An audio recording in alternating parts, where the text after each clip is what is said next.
Family से मम्मी-पापा से मेरा पूरा सपोर्ट रहा है, वो मेरे साथ खड़े रहे। मैं कह सकती हूँ कि समाज और मेरे बीच में वो ढाल के रूप में थे और उन्होंने मुझे हर तरीके से जितना उनसे संभव हुआ उन्होंने मुझे रिसोर्सेज़ उपलब्ध कराने की कोशिश की। हाँ, कह सकते हो कि मैं चूँकि मम्मी-पापा का सपोर्ट था, तो हमें आगे बढ़ने के मौके बाकी लड़कियों की से थोड़े से ज़्यादा थे।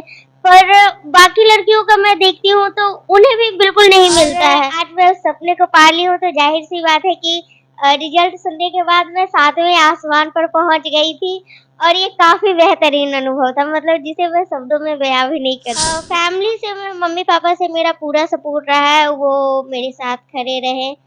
मैं कह सकती हूँ कि समाज और मेरे बीच में वो ढाल के रूप में थे और उन्होंने मुझे हर तरीके से जितना उनसे संभव हुआ उन्होंने मुझे रिसोर्सेज़ उपलब्ध कराने की कोशिश की। अगर मन में दृढ़ संकल्प हो तो हाइट या सुंदरता मायने नहीं रखता है। जी हाँ, आपने सही सुना है। जो जिनको आप अभी देख रहे हैं वो कोई मामूली लड़की नहीं है। आइए हम इनसे थोड़ा जानकारी लेते हैं इन्होंने किस पद के लिए चयनित हुए हैं और क्या ऐसा ये कर दिए हैं कि आज हम लोग इनके पास आए हैं कुछ बातचीत करने के लिए। सबसे पहले तो आप अपना परिचय दीजिएगा। मेरा नाम श्वेता कौर है और मैं 67th बीपीएससी में 330वीं रैंक पर डिस्ट्रिक्ट ऑडिट ऑफिसर के रूप में चयनित हुई हूँ। आपने सही सुना। शायद इसीलिए हम लोग इन तक पहुंचे हैं और जितने भी लोग छोटी लड़की या छोटी कम हाइट वाली लड़की को ताना देते हैं, आज इन्होंने ऐसा कर दिखाया है तो वैसा वैसा इंसान का मुंह बंद करवा सके। आइए हम थोड़ा सा और जानकारी लेते हैं कि आपने जो ये पद हासिल किया है बीपीएससी में, जो आपने रैंक हासिल किया, इसमें क्या संघर्ष रहा आपका बचपन से लेकर अभी तक में? बचपन से था कि कम हाइट की वजह से काफ़ी सोशल चैलेंजेस थे, लोगों की बातें थी। पर ये था कि कुछ करके दिखाना है और इसीलिए था कि पहले सबसे पहली बात आई थी मन में कि अपने पैरों पे खड़ा होना है और इसके लिए मैं शुरू से प्रयत्नशील थी। फिर मैंने ग्रेजुएशन किया और ग्रेजुएशन के दौरान मुझे पता चला, तो फिर मैं इस एग्ज़ाम को लेकर लग गई, ये मेरा ड्रीम बन गया और फिर फाइनली आज मेरा सपना पूरा हुआ है और मैं बीपीएससी में चयनित हुई हूँ। और आपके फैमिली वालों से कितना सपोर्ट रहा आपको? फैमिली से मम्मी-पापा से मेरा पूरा सपोर्ट रहा है, वो मेरे साथ खड़े रहे। मैं कह सकती हूँ कि समाज और मेरे बीच में वो ढाल के रूप में थे और उन्होंने मुझे हर तरीके से जितना उनसे संभव हुआ उन्होंने मुझे रिसोर्सेज़ उपलब्ध कराने की कोशिश की। और समाज वाले काफ़ी आपको ताना दिए हैं कम हाइट को लेकर के। हाँ, लोगों का काम था वो लोग कहते थे, परंतु मेरे मन में था कि मुझे उनकी बातें नहीं सुननी, हालाँकि बुरा लगता था, कभी-कभी बहुत बुरा लगता था। बट मुझे था कि मुझे करके दिखाना है, कुछ करके दिखाना है, अपनी पहचान साबित करनी है।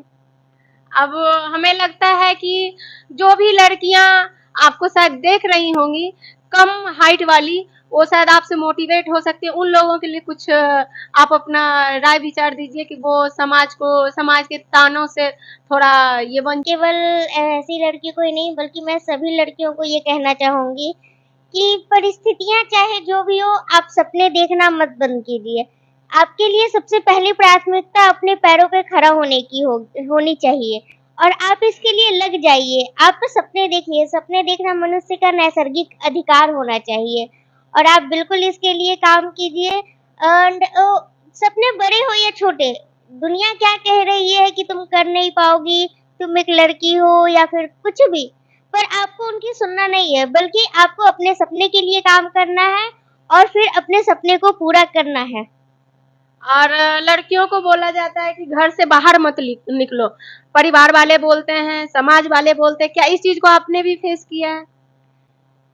हाँ, कह सकते हो कि मैं चूँकि मम्मी-पापा का सपोर्ट था, तो हमें आगे बढ़ने के मौके बाकी लड़कियों की से थोड़े से ज़्यादा थे। पर बाकी लड़कियों का मैं देखती हूँ तो उन्हें भी बिल्कुल नहीं मिलता है। तो मेरी स्थिति बहुत ज़्यादा मैं ये कह सकती हूँ कि अच्छी नहीं थी, क्योंकि एक तुलनात्मक होता है ना, तो कम अधिक हो ही जाता है।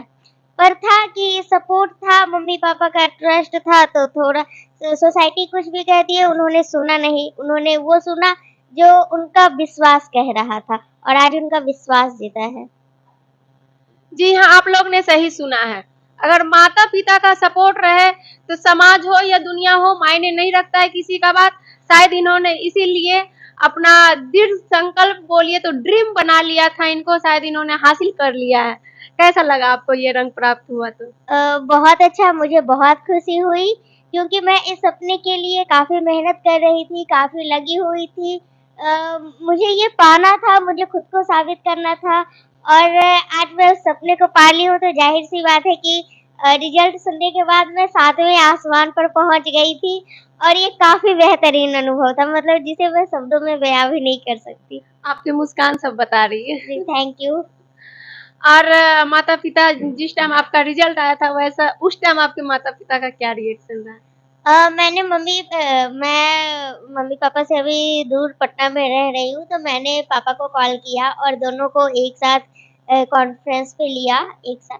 अ, तो दो चूँकि स्पीकर पे दोनों थे, एंड मैंने साथ में उन्हें न्यूज़ दी कि फाइनली मेरा सिलेक्शन हो गया है। और वो दोनों सुनकर बहुत ही खुश हुए कि चलो फाइनली तुम्हारा संघर्ष, तुम्हारी इतने दिन की निरंतर कोशिश, तुम्हारी कामयाब हुई, तुमने अपने सपने को पा लिया। कितने दिन से आपने ये कोशिश की?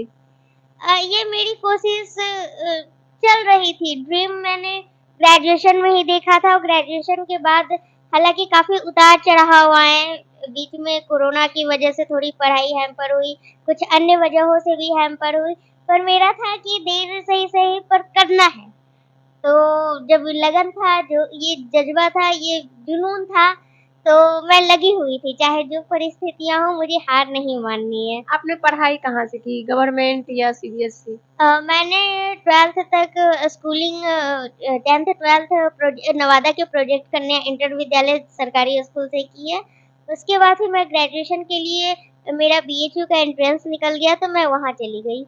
अच्छा, आपका शुरू से ही पढ़ाई रहा सरकारी स्कूल से?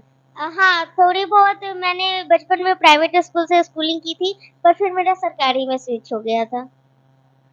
ऐसे बिहार में तो बोला जाता है कि शिक्षा व्यवस्था बहुत ही डल है सरकारी स्कूल का, बट आप लोगों से मिल कर के लग नहीं रहा है कि शिक्षा व्यवस्था डल है, क्योंकि आप लोग ने बहुत कुछ कर दिखाया है। इसके पीछे मैं क्रेडिट देना चाहूँगी नवादा के प्रोजेक्ट कन्या इंटर विद्यालय के सभी शिक्षकों का, कि उनकी लगन इतनी है, उनकी मेहनत इतनी है, वो खुद को एक सरकारी स्कूल के शिक्षक के रूप में ट्रीट ही नहीं करते।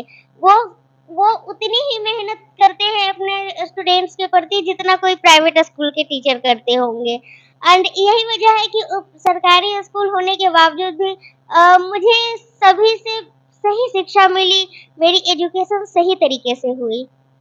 तो मैं प्रोजेक्ट कन्या इंटर विद्यालय स्कूल के सभी शिक्षकों एवं मैम का धन्यवाद देना चाहूँगी आपके माध्यम से। आपके मम्मी-पापा क्या करते हैं? मेरे पापा की कपड़े की दुकान है घर के में ही, एंड मम्मी गृहिणी हैं। मम्मी हाउसवाइफ और पापा बिजनेसमैन। हाँ, वो दुकान चलाते हैं।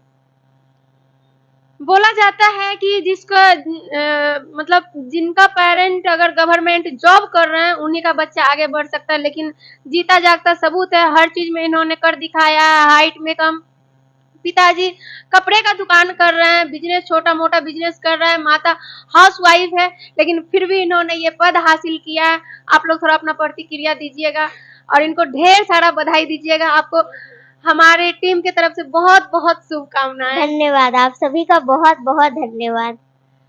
इसी तरह का तमाम खबरें देखने के लिए बने रहें सोनी सिंह के साथ मिथिला की आवाज में। जय।